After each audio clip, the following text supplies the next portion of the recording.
welcome to the pod. I'm Vin. This is my friend Julia, Julia, and we are bringing this podcast to you just to keep it real because there's a lot of unrealistic stuff in the real estate world. So this a is lot why of we're sugar-coated stuff. exactly, and we're here to give it to you Yeah. straight. Yeah, But before we get into the main topic about how to compete as a first time home buyer, so if you're thinking about buying and trying to get into the market, I think this will be really beneficial to you because it's very competitive out here, right? In the Bay it Area, is. at least. And, what are buyers doing to be able to get an edge to get their home there can only be one buyer for That's each right. house, right? So we'll get into that. But first, I wanted to talk to you a little bit about kind of the market stats and what real estate is actually doing. So Let's do it. I'm not sure if you ever checked this out, but I've been checking out Redfin for my real estate stats a lot just because it's like Interesting. it's super simple. Like there's so many places to get stats these days. Yeah. But basically, Redfin is a great place to start. So if you're listening out there and wanting to just get a great place to look at housing stats without getting confused, this Redfin's a really good one, and I really like it. So check that out. And it's a little hard to find at first, but if you go on the buy side tab of Redfin and go to using U.S. housing market, that's where you'll find it. Is there any place that you typically look for stats, or you just check out stats on the MLS straight, or do you check your stats, Julia? Really, really old school. I go on to MLS, and I pull my stats directly off that, Yeah, um, I mean it's a tried and personally. true. Yeah, it's a tried and true. It's So tried and true, but I can definitely see if you are, not a real estate professional or somebody who needs access to information at that level, right, um, and you wanna be able to review information, data that's not overwhelming, I can definitely see as this being something that would be helpful for that. yeah, totally. Yeah, I mean everybody knows Redfin or Zillow and Redfin and things like that. So if you're just a regular old Joe Schmo or Jane, I don't know what to say for ladies, but but Yeah, you're this you're a is a regular starting point. person. Yeah, yeah. Yeah, which is this is actually quite interesting, Vin, because some people would be like, "Redfin, Vin, Redfin, are you sure?" But like you said, you know the information well, and part of demystifying real estate too is making information understandable and easily Mm. accessible, right? Yeah, and I mean, because Redfin takes all their information from the MLS, Mm-hmm. so it's a good place to collect data, and they basically show it. But jumping into it, I wanted to show the difference between the U.S. housing market and our market, which is like Santa Clara County, Bay Area, Silicon Valley, right? Mm-hmm. Just because it's always very interesting to see how different they are. Uh, Mm-hmm. but I like how Redfin kinda gives you just like a little summary on top with using the housing stats and where the prices are going and things like that. But interesting enough for a lot of people who are always telling us, right, Julia, about, "Oh, we're waiting for a crash," or "Real estate's gonna crash soon," right? I know it, I feel it, If I right? had a dollar for every time somebody told me that, then we might own half of San Jose by now. I'm just Right? saying. I'm just saying. Right?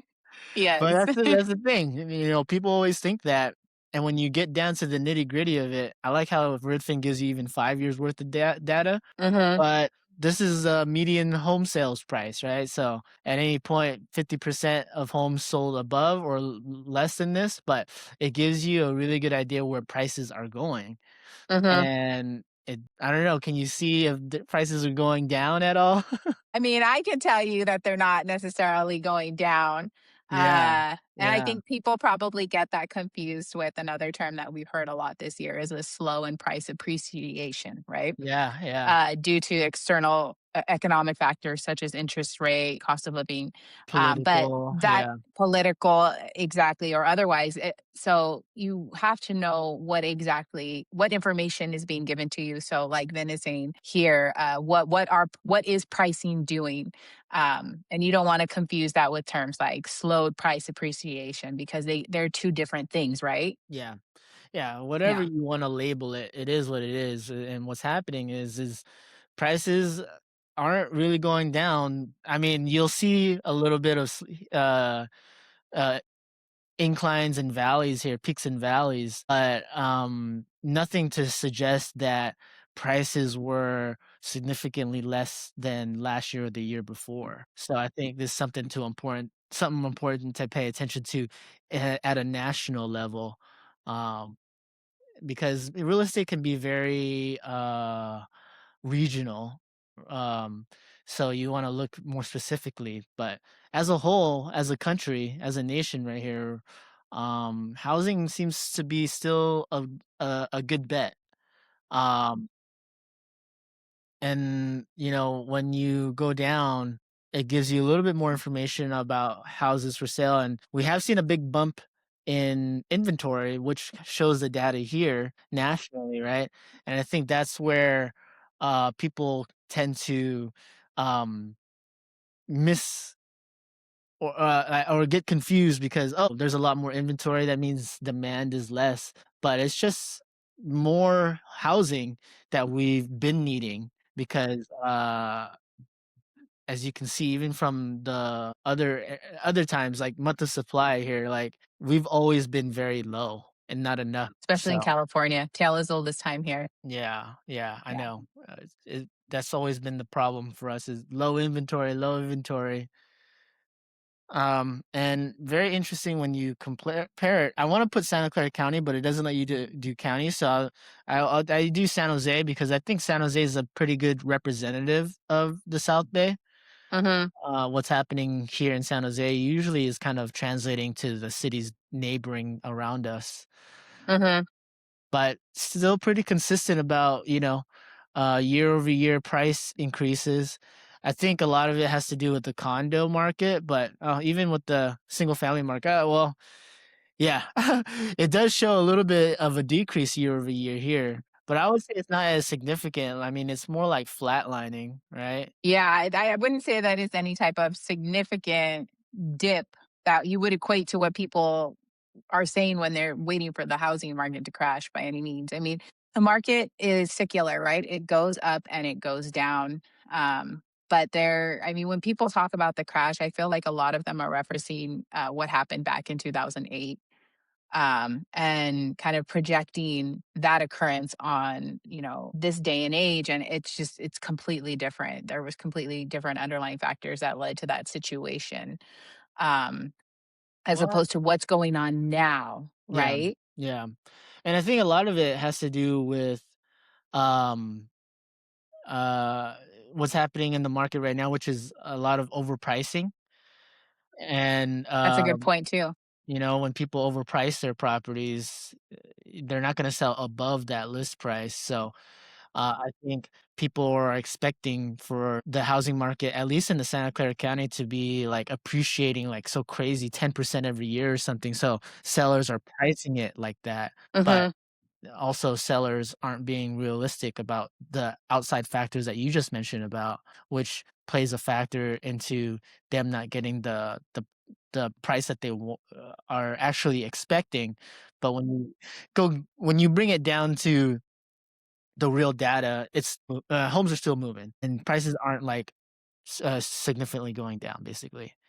So all that to say that it's still pretty competitive because if you see, it's like um 15 days on market average, which I mean is pretty quick still. I mean, to sell a house in 2 weeks is pretty good. I know a lot of places or a lot of other people who have houses for sale for like 30 days on market or more and they're sweating, right? But Yeah, having definitely. that, yeah, Definitely. I mean, even other parts of the country, like our days on market are significantly lower, and that's just the norm for us here. Even when they yeah, go up, they're still relatively low in terms of how long the home needs to sit on the market before it's sold, if it's priced appropriately, correctly, right, yeah, and then presented well.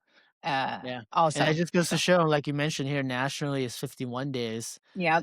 Bay Area, 15 days here, so Hmm. all that to say that it's competitive out here. Uh, It so is. so being a first time home buyer, I guess we can just jump into it. Oh, I'm gonna stop sharing my screen here. But yeah, um, let's just jump into it, Julia. Like, what are some things that come to mind when we're talking about this topic? So, how to compete as a first-time home buyer. Let me share a personal experience I had with you. So, I did have a phone call this morning. I had an inquiry on one of my listings, and it was from a first-time home buyer. And ironically, I actually knew this person, which is so great about real estate because it's such a small world. So, I had an inbound inquiry on one of my listings. I called and talked with her and we connected over it. It wasn't necessarily a great fit for her. In a senior community. It's not an all ages community. So it's retirement. So I was asking her, oh, kind of, where are you at in your home buying process? Have you talked to somebody about what, the process looks like? Because she was looking at a very particular type of home that the process is different from traditional real estate is for a manufactured home. And so she told me, she was like, oh, I have talked to an agent. I did like one of those talk to an agent buttons on Zillow. And they connected me with an agent and we met with him one time, but he didn't really tell me anything about the process. I mean, he said, yeah, space rent might fluctuate from park to park and different stuff like that, but he didn't really give me much information beyond that. And so, and before we even got to that point in the conversation, she had told me a little bit of her background.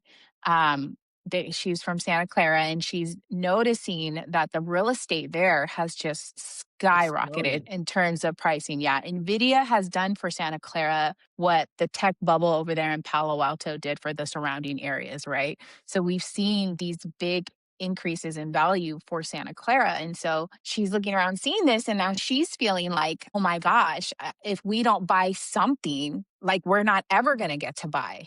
Right. So she's essentially navigating this process on her own at this point and trying to figure out what she doesn't know. And so I talked her through some more details, but setting yourself up for success really, really does require you to connect and work with an agent who's hyper local and who's going to sit there and explain the process to you because it's going to help you be so much more efficient. Scrolling on Zillow is great for leisure time and stuff like that, but it really isn't going to get you to where you want to be as far as putting together a game plan and game plan and educating you on what the process is to buying a house. And that's where you become a competitive, is serious buyer is once you are educated on that process. Yeah, yeah, because a lot of people are just I'm thinking about want to buy a house, so let me just start looking on Zillow, right? Mhm.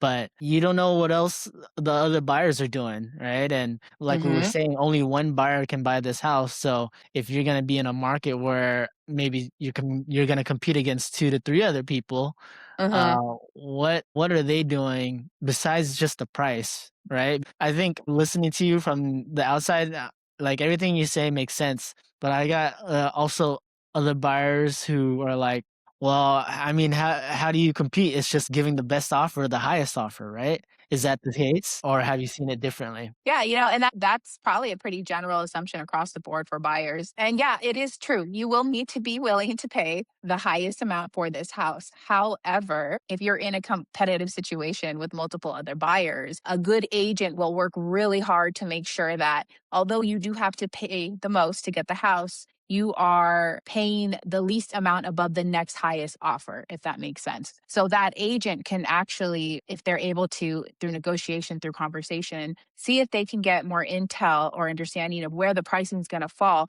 Maybe you don't have to pay 100,000 over list price. Maybe you don't have to pay 50,000 over list price. Maybe you can come in at, let's say it's $1 million price point. Maybe you can come in at 1,030,000 and you beat out the other two offers. You don't have to push it to, your max approval or max range, as you and I have kind of discussed about that. It's interesting. I kind of, when I work with clients, they have their range, right? And sometimes they share it with us and sometimes they don't. The longer I'm in this line of business, I'm actually prefer that I don't know their range, because I think that it helps them feel more confident when we're having discussions about pricing, where it could go if they, when they get a counter offer, how are they going to respond?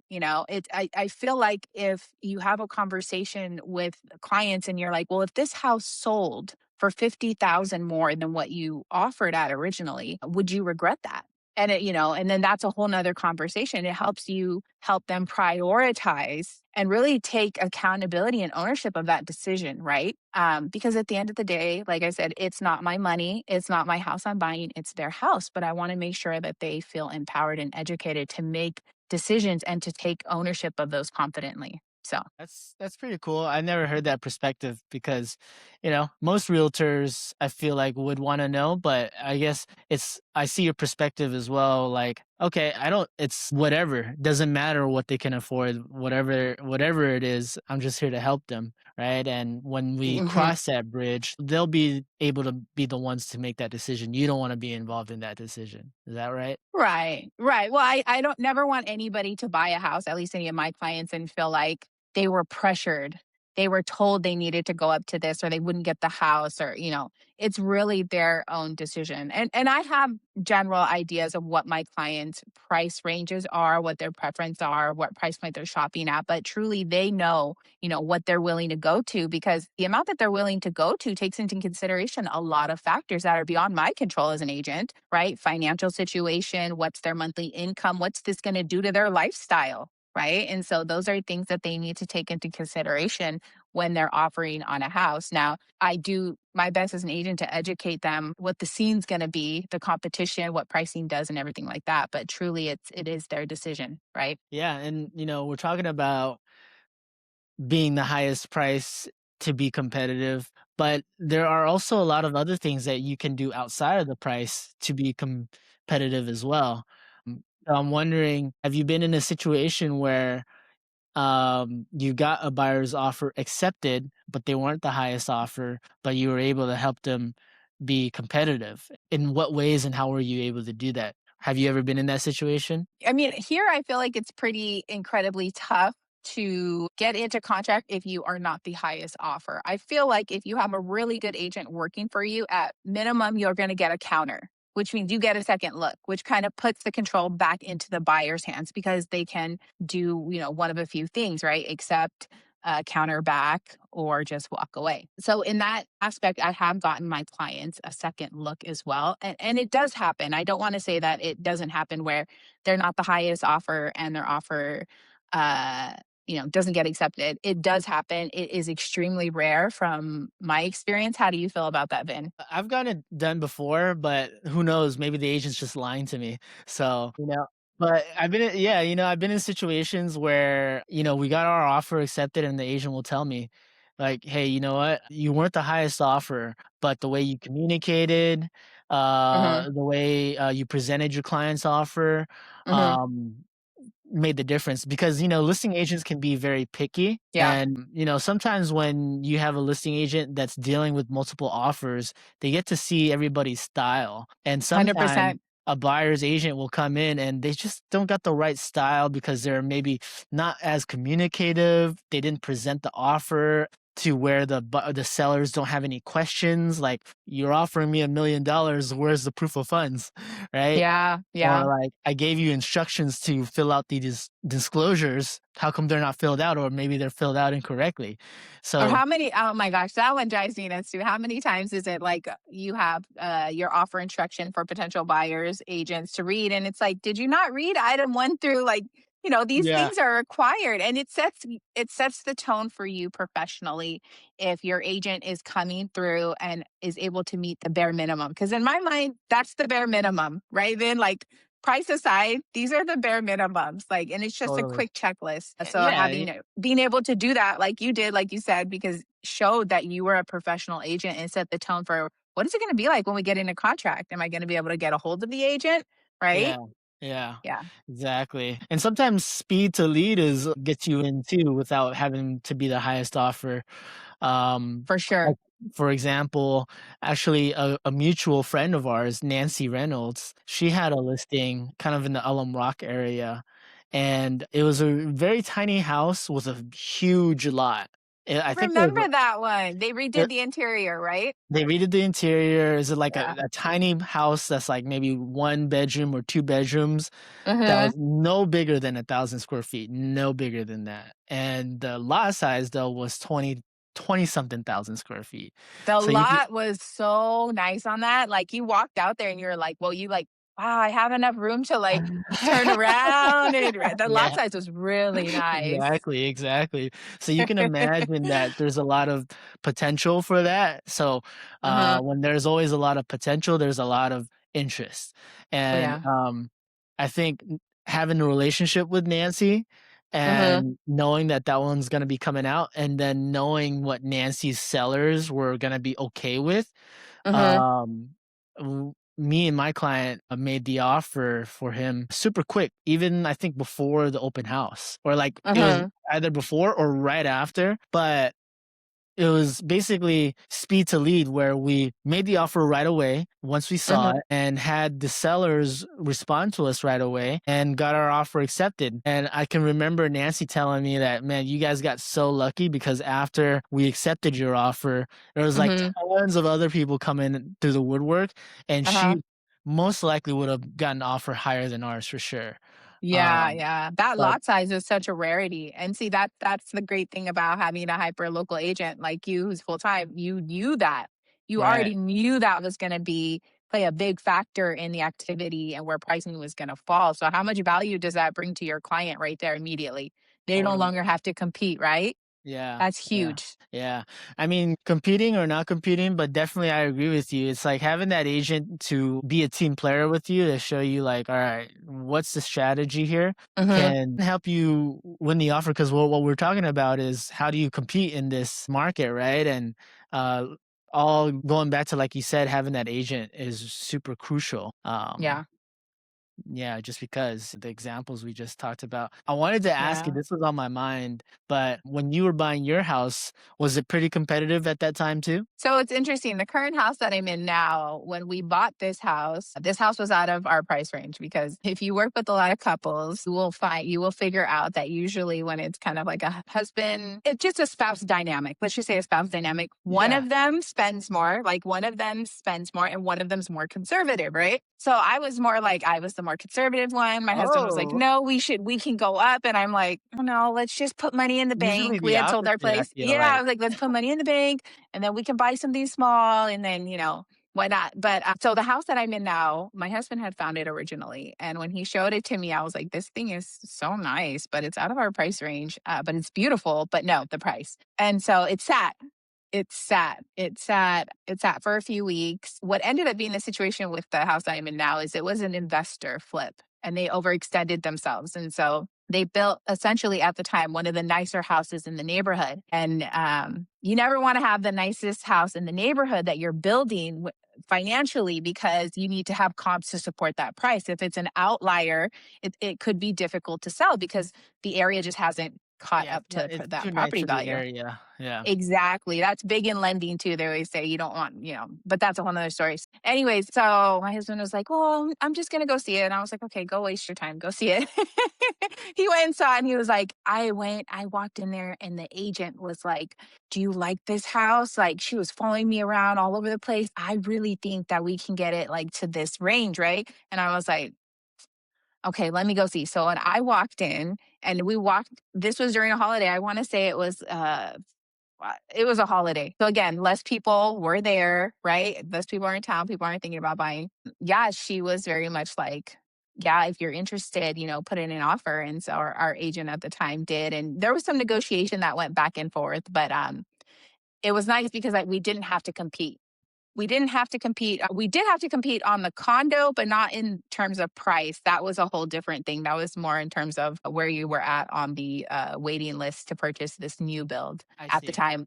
Although that has changed now too, Vin, that new builders, when the market is hotter, they're doing bid style They're doing on lotto style. releases. Yeah, Yeah, or even yeah, like I've big seen like style too, bid yeah. style, Right, which I right, think is right, really interesting because that used to be one of the attractable things about buying a new build was that the price is the price, right? You don't have to right. get into a competition True. in terms of price. But so When I that's was, interesting. yeah, no, it's sorry to cut you off. No, no, go ahead.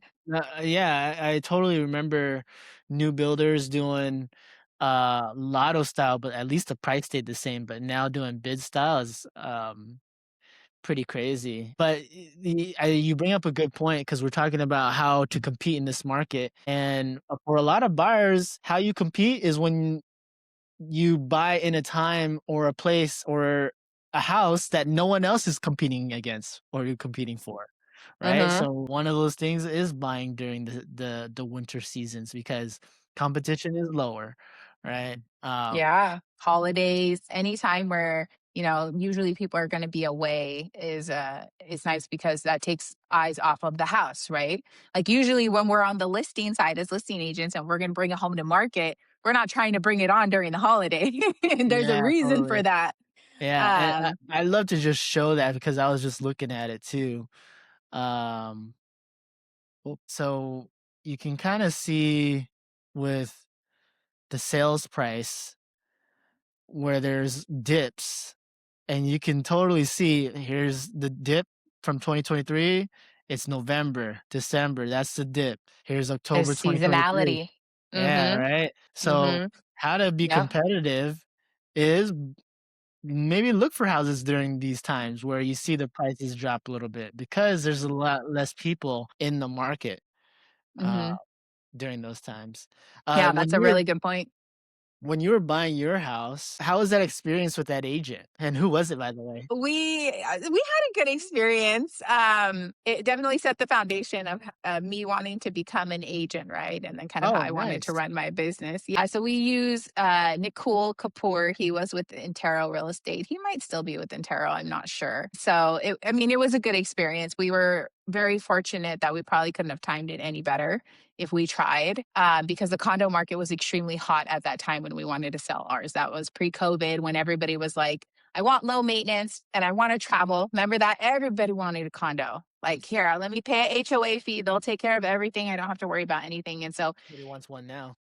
now it's a completely different story. That's But probably if you a whole nother episode.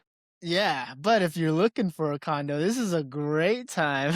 That is so true. If you are looking for a condo, now is a great time. Absolutely. There's some things to be aware of, but if you're working with a really good local agent who's up to date on all these issues, it's not a problem. Yeah. There is a lot of opportunity with those out there right now. Yeah. I guess going back to your house though, were there any factors that stood out to you that you're like, yeah, this made me pretty competitive, even though you were buying a house that was on the market for a little bit longer.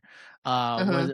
Was there anything that you guys did that like basically made you capture the house? Yeah, I think it was interesting because so we had been house shopping simultaneously while we were selling our condo. So we had written a few offers before we got to this home where we currently were at, and we had lost out because we had a we had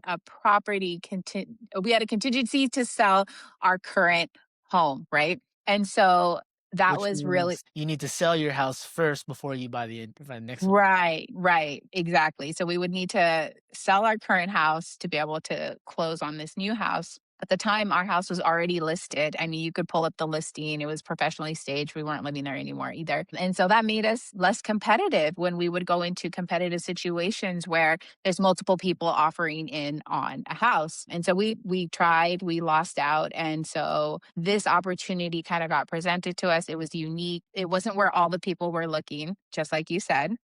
And because the seller was an agent and she knew, pulled up the listing, she pulled up our condo and she was like, this is going to sell.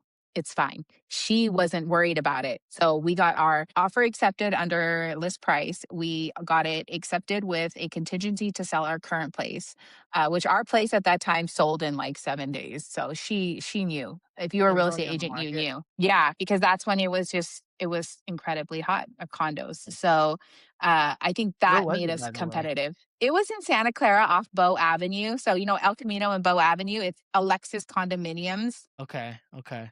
I know Santa Yeah. Clara pretty well. Bow Avenue. Oh, yeah, yeah, yeah. Kind of like there near like Santa Moss Expressway and stuff like that. Yeah, not too far. Exactly. You know how they built like that mega village of apartments? Like, it's Yes. huge. So right next to that, there's the creek, and then right next to that is Yeah. Alexis condominiums. And that's where we purchased our condo, and that's what we had sold. Cool.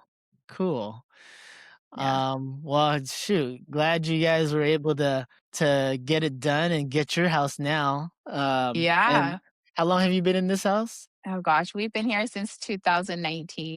About 5 years. Honestly, I love this neighborhood so much. I wanna buy another house here one day, because I think it's a hidden gem in San Jose. Yeah. And, Yeah, worth out. I mean, it's gone up, right? Of course it's gone up. It has gone up in value, and you know what's really great is that when we stepped into it, there was things that weren't perfect about it that we were like, well, it's not something that needs to be fixed or anything right away. But at time and property appreciation, we were able to take out a home equity line, and we've redone the front, we've redone the back, and we've been able to make it into what we would want it to have been when we bought it. And so that's the really great thing about buying property and it appreciating, that even if it's not necessarily exactly how you want it at that point in time, you can definitely get there as it appreciates.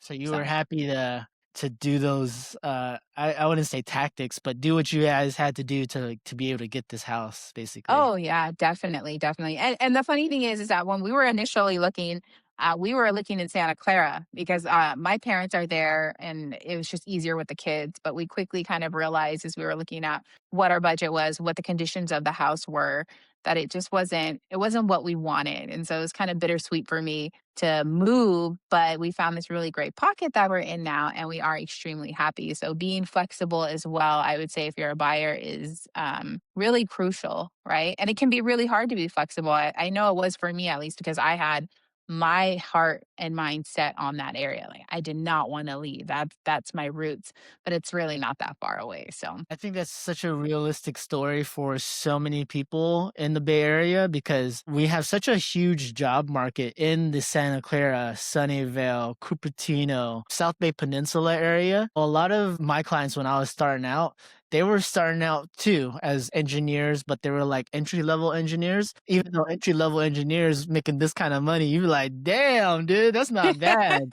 But I they're know. but they're on the totem pole just along with everybody else, and there's Yeah. people in their company that's making all that moolah and buying Yeah. homes in those areas, essentially pricing a lot of my clients out. And not to Yeah. say out forever, but initially when you're buying your first home, it's a pretty price to pay. So Hmm. a lot of Yeah. my clients were in a similar situation for you where they're working in Santa Clara, they're working in Sunnyvale, and they wanna be there so bad, Yeah. but budget-wise, it's like, do I want to buy a condo and stay here and maybe have to move again, Hmm. or go outside a little bit further to the slums of San Jose and, Hmm.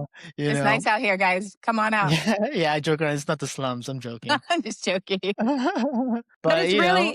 really Yeah. not that far. I find more so it's interesting. I do find that there is more demand out here now, because I mean geographically it's not far, right? You look at miles that you have to travel, it's not far. More of our issue now to contend with is the traffic. I mean, here our traffic has kind of gotten ridiculous. On the flip side, one thing COVID kind of left us with was a little bit more flexibility in terms of where we work and when we work for certain positions. So there is still that helps kind of bring some balance if you're able to have flexibility in your job. Maybe you can work from home or whatnot. But just some other things to kind of think of. It is really hard when you're stuck on a location mentally. And I know that because, like I said, I've been there. I've had clients that have been there. I've had clients that, really want to stay in an area. They put down roots, they were renting, and, we've tried and we've tried and we tried. And because it was just so competitive, it wasn't in the cards.